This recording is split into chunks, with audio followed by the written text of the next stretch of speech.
இன்னைக்கு என்ன நாள்? பர்த்டே. Happy birthday.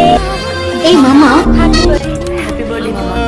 ஏழு ஜென்மம் ஒன்றாக சேர்ந்து உன்னோடு இன்றே நான் வாழ வேண்டும். காலம் முடியலாம், நம் காதல் முடியுமா? நீ பார்க்க பார்க்க காதல் கூடுதே.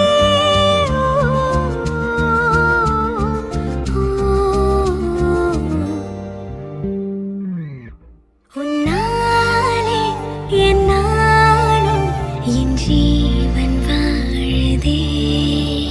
சொல்லாமல் உன் சுவாசம் என் மூச்சில் சேருதே. உன் கைகள் கோர்க்கும் ஓர் நொடி என் கண்கள் ஓடும். லவ் யூ மாமா.